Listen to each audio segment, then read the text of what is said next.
예수님을 인자, 장차 오실 메시아를 사람의 아들이라고 예언한 구약의 성경은 어디일까요? 바로 오늘 우리가 좀 전에 읽었던 다니엘 7장 13절 14절이에요. 다니엘 7장 1절 보시면 바벨론 벨사살 왕 원년에 다니엘이 오늘 본문의 환상을 보았습니다.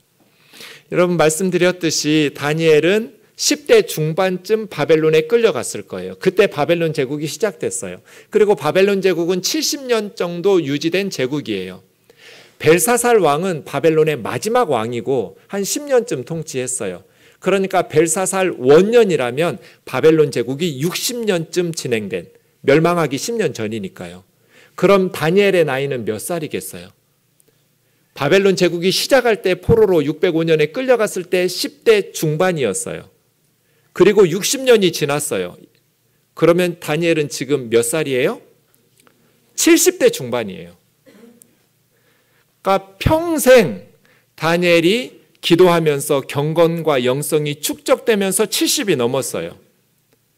기도하기 위해서 사자굴에 들어가는 것을 감수하고 목숨 걸고 하나님 앞에 기도하면서 평생 하루에 3번씩 기도하고 하나님의 말씀에 순종하면서 하나님을 섬겼던 영성과 경건이 축적된 노인을 뭐라고 불러요?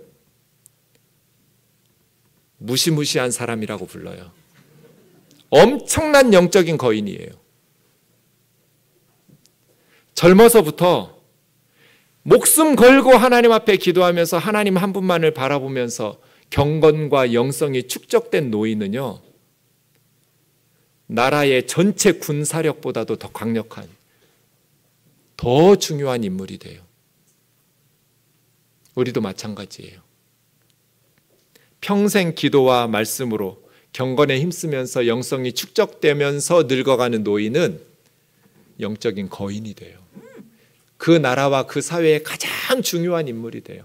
세상의 그 어떤 제국의 군대도 무너뜨릴 수 없는 위대한 하나님의 일꾼이 돼요. 다니엘이 그렇게 70이 넘었어요. 평생 경건과 영성이 축적된 영적 거인이 되었어요. 이제부터 하나님은 다니엘에게 놀라운 환상을 보여주시기 시작해요. 예수님께서 자기 호칭으로 삼으신 게 다니엘이 보았던 환상이에요. 엄청난 환상이죠. 다니엘 정도로 준비는 되어 있어야 하나님께서 이런 환상을 보여주실 수 있는 내용들이에요. 13절 14절 보시죠. 내가 또 밤 환상 중에 보니 인자 같으니, 여기 사람의 아들이에요. 그러니까 다니엘의 환상 속에 보인 건 사람이에요. 사람의 모습이 보였어요. 사람의 아들 같았어요. 사람의 아들이니까 사람의 모습인데, 그래서 인자 같은 이라고 했는데 이게 사람이 아니에요. 왜냐하면 하늘구름을 타고 와요. 구약 성경에서 하늘구름은 하나님의 리무진이에요. 하나님의 운송수단. 불기둥과 구름기둥은 하나님이 임재하셨다라는 증거거든요. 하늘구름을 타고, 옛적부터 항상 계신 자는 7장 앞부분에 보면 하나님이에요. 보좌에 앉으신 하나님. 그러니까 다니엘이 환상을 봤는데 어떤 한 사람이, 사람의 아들의 모양을 한 어떤 한 인물이 하늘 구름을 타고 하나님 앞으로 인도되는 거예요. 그랬더니 하나님께서 그 사람에게 권세와 영광과 나라를 주셨어요. 권세, 영광, 나라를 주시고 모든 백성, 모든 나라, 다른 언어를 사용하는 지구상의 모든 사람들이 그 사람을 예배하고 경배하며 섬기게 만들었어요. 그런데 이것이 뭐 잠시 동안이 아니고 영원한 권세, 영원한 나라예요. 그러니까 영원히 모든 백성과 나라들과 모든 언어를 사용하는 세상 사람들이 그 사람을 엎드려 경배하며 섬기는 거예요. 얼마만큼? 영원히. 그의 권세는 소멸하지 않을 권세, 그의 나라는 멸망하지 않는 영원한 나라예요. 이런 환상을 본 거예요. 이 할아버지 다니엘이. 다니엘이 어땠을까요? 15절 반응이 나와요. 나 다니엘이 중심에 근심하며 내 머릿속의 환상이 나를 번민하게 한지라. 너무나 미칠 정도로 괴로웠어요. 왜 다니엘이 이렇게 근심하면서 괴로워했을까요? 다니엘은 평생 동안 한 번도 상상해 보지도 않았던 일이에요. 다니엘은 어려서부터 이 지구상에 유일하신 하나님은 여호와 하나님 한 분이에요. 유일신 신앙이에요. 그래서 친구들 품물불에 들어간 거예요. 다른 우상에게 절하지 않으려고. 자기는 사자굴에 들어갔다 나온 거예요. 다른 신에게 기도하지 않고 하나님에게만. 다니엘은 어려서부터 지금까지 할아버지 될 때까지 지구상에 다른 어떤 나라가 만든 신들도 다 인간들이 만들어낸 가짜예요.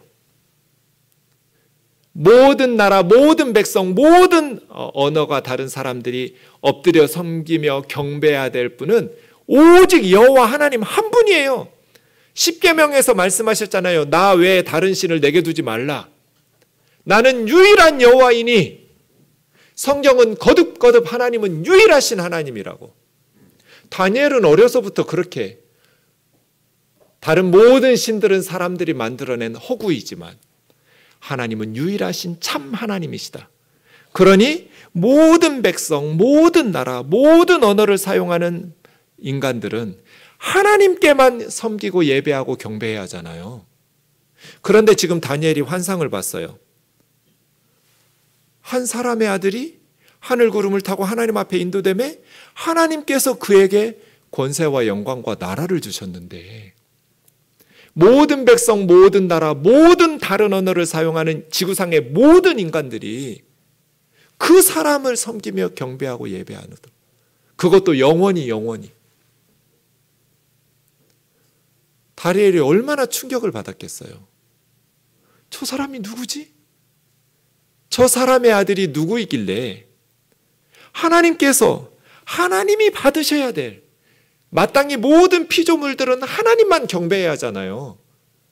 그런데 도대체 저 사람의 아들이 누구길래 하나님께서 그에게 모든 백성, 모든 나라, 모든 언어로 그를 섬기며 예배하게 하시냔 말이에요. 다니엘이 번민해요, 안 해요? 하죠. 한 번도 이런 생각을 해본 적이 없었으니까. 이분 누구예요? 이 사람의 아들 다니엘이 보았던 인자 같은 이가 누구냐고요? 예수 그리스도예요. 좀 전에 했던 질문을 다시 던져볼게요. 예수님은 자기 스스로를 어떤 존재라고 인식하고 계셨어요? 예수님은 스스로를 메시아라고 생각하지 않으셨나요? 인자라는 호칭을 통해서 예수님은 나는 단순히 사람의 아들이 아니라 다니엘이 환상 속에서 보았던 다니엘 7장 13절 14절에 나오는 바로 그 사람의 아들이라고 인식하고 가르치신 거잖아요. 그렇다면 예수님이 자신을 인자라고 82번이나 말씀하시면서 언급하시면서 가르치신 것은 예수님의 인성을 강조하면서 겸손하게 낮추시기 위해서 너희도 나처럼 겸손하게 살라고 하신 게 아니죠. 이 설교는 틀렸어요.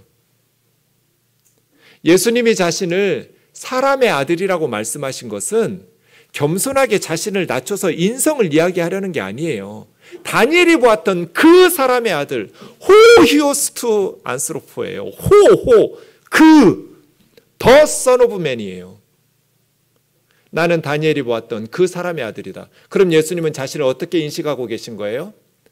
모든 백성, 모든 나라, 모든 언어를 사용하는 사람들이 다 엎드려 예수님에게 경배하고 섬기고 하나님께서 예수님에게 그런 권세와 영광과 나라를 주시고 그 권세는 소멸하지 않고 영원할 것이고 그 나라는 멸망하지 않는 지구상의 모든 바벨론이든 페르시아든 그리스든 로마든 이 세상에 미국이든 중국이든 이 세상의 제국들은 다 언젠가 사라질 거예요.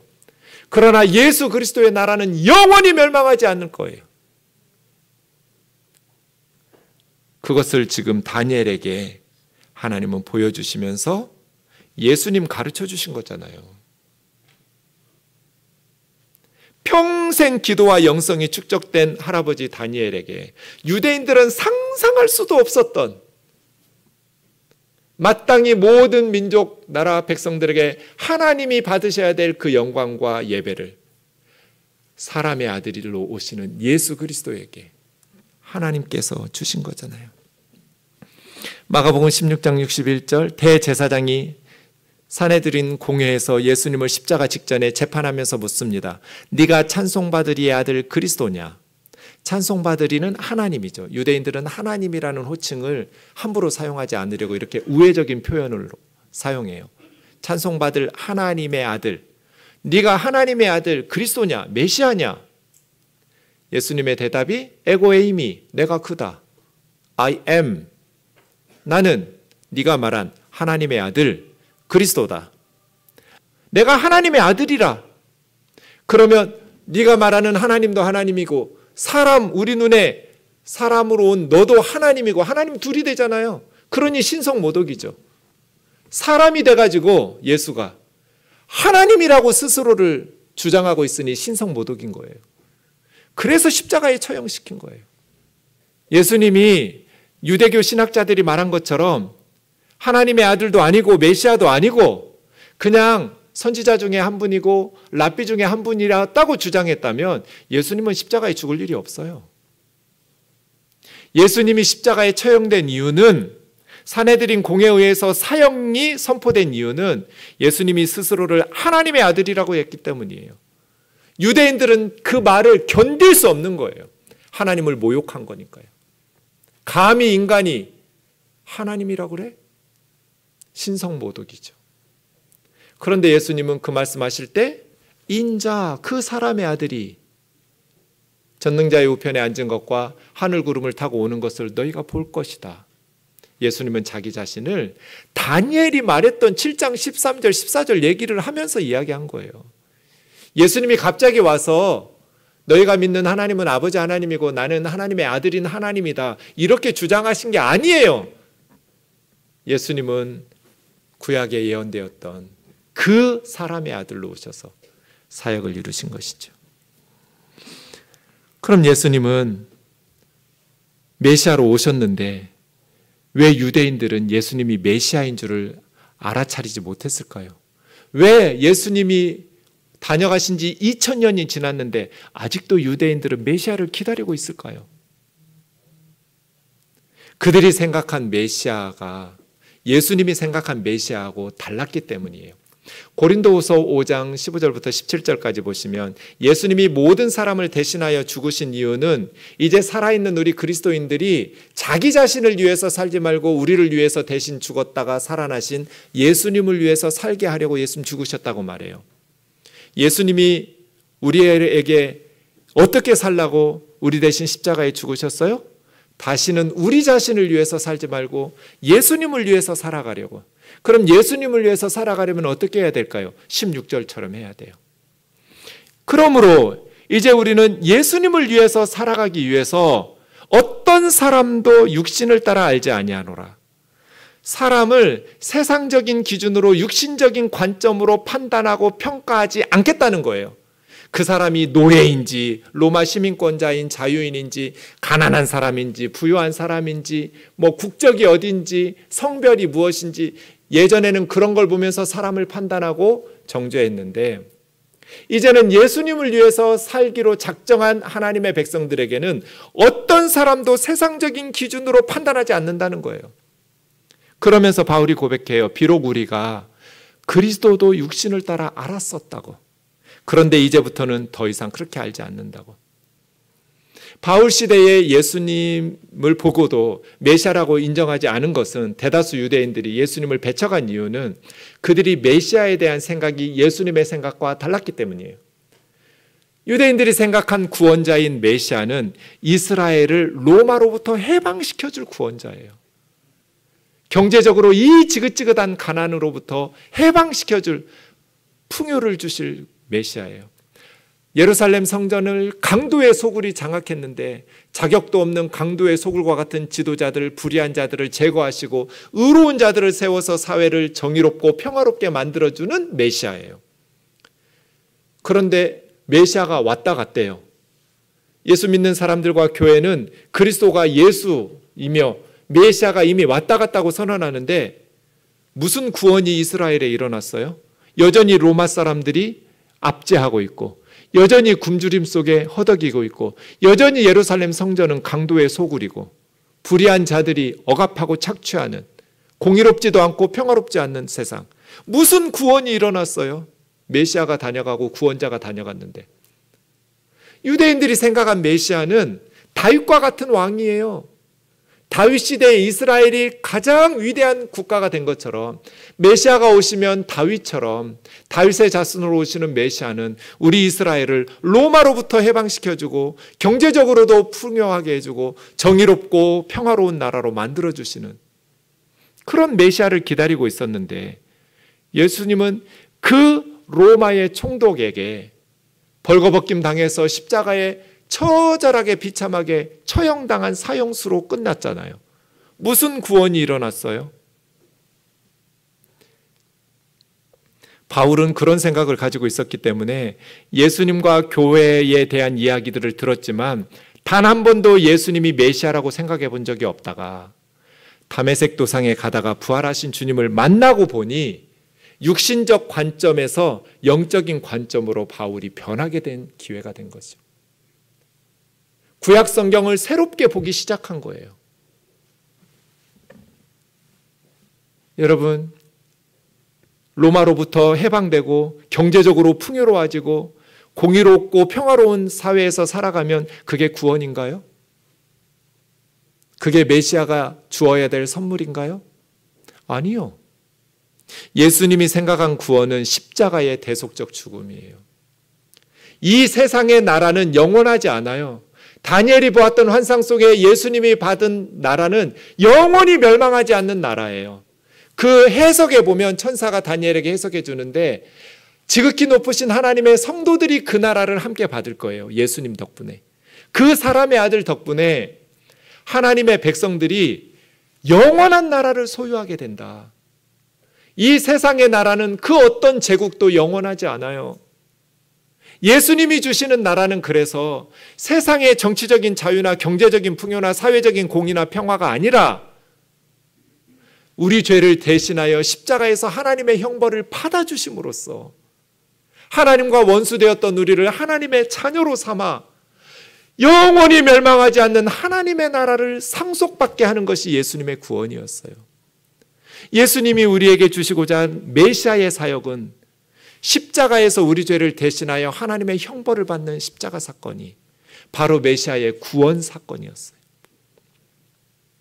바울이 이것을 깨닫고 그런즉 누구든지 그리스도 안에 있으면 새로운 피조물이라 이전 것은 지나갔으니 보라 새 것이 되었도다. 예전에 내가 예수님을 몰랐을 때는 육신적인 관점에서 세상적인 기준에서 세상을 살고 있었는데 이제는 부활하신 주님을 만나고 영적인 관점을 가진 후에는 사람들을 보는 판단 기준이 달라져 버렸어요. 노예이든지 로마 시민권자이든지 부유하든지 가난하든지 많이 배웠든지 못 배웠든지 차별이 없어졌어요. 모든 사람이 그리스도 예수 안에서 새로운 피조물로 빚어졌어요.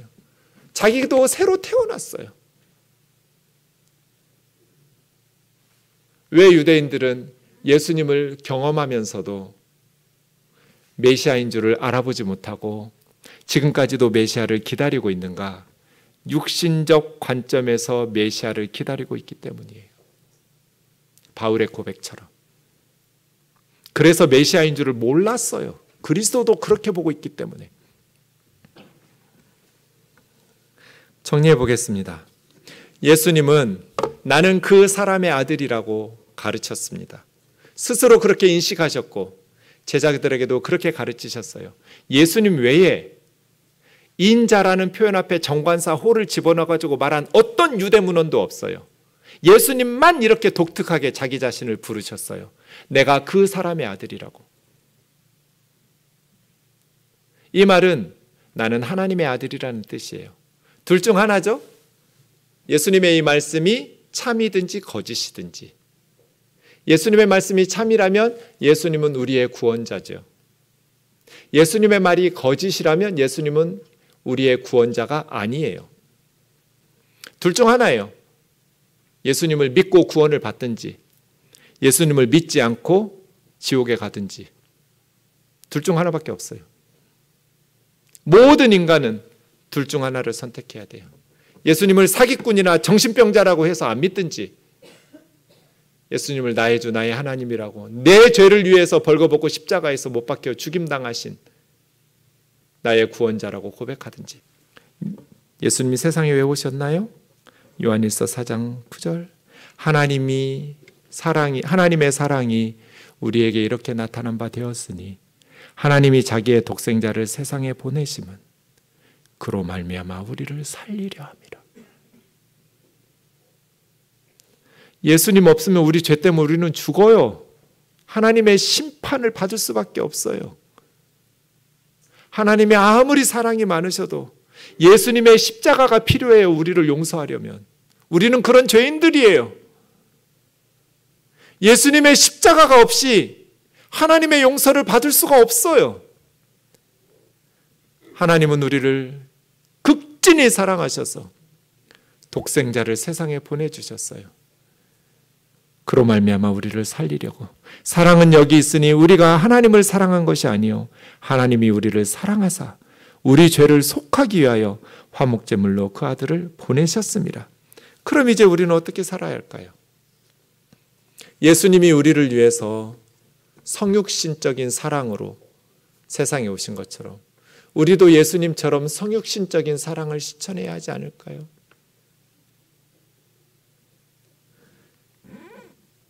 아이들이 엄마하고 대화가 안 되고 아빠하고 대화가 안 된다는 이유가 뭐예요? 아이의 심정을 이해를 안 하려고 하니까.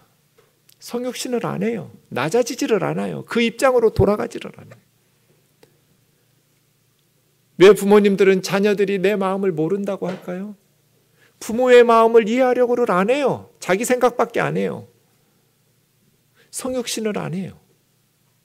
부유한 사람은 가난한 사람들의 심정을 몰라요. 배운 사람들은 못 배운 사람들의 심정을 몰라요. 나는 정규직이니까 비정규직인 사람들의 그 속타는 마음을 몰라요. 성육신을 안 해요. 그가 우리를 위하여 목숨을 버리셨으니 우리가 이로써 사랑이 무엇인지를 알고 우리도 형제들을 위하여 목숨을 버리는 것이 마땅하니라. 누가 이 세상의 재물을 가지고 형제의 궁핍함을 보고도 도와줄 마음을 닫으면 하나님의 사랑이 어찌 그 속에 거하겠느냐. 자녀들아, 우리가 말과 혀로만 사랑하지 말고 행함과 진실함으로 사랑하자. 이것이 예수님의 십자가의 사랑에 대한 진정한 감사의 방식이에요. 예수님이 우리를 사랑하기 위해서 십자가에 자기 목숨을 버리신 것을 통해서 사랑을 배웠고 우리가 그 사랑에 감사하면서 우리 자매 형제들을 소중히 여기고 말과 혀로만 사랑하지 말고 행함과 진실함으로 사랑하면서 주님께 감사하는 것. 세상 사람들은 이 세상이 불평과 불만으로 가득할지 몰라도 우리는 그들보다 훨씬 힘들고 어려운 일들을 만날지라도 하나님이 예수님을 통해서 우리에게 영원한 하나님의 나라를 상속하게 하시고 하나님의 자녀로 부르신 예수 그리스도로 말미암아 영원히 평생 감사할 수 있잖아요. 왜 불평과 불만이 많은가? 왜 감사하지 못하는가? 내 마음속에 예수님이 없기 때문이에요. 내 마음속에 예수님이 계시면 우리는 전천후 감사할 수 있어요. 모든 상황 속에서 감사할 수 있어요. 예수님이 우리 안에 거하시고 예수님이 내 안에서 나를 향한 그 사랑을 뜨겁게 기억나게 하시면 말이에요. 우리도 그 사랑으로 성육신적 사랑을 실천하는 우면동 교우들 되기를 원합니다.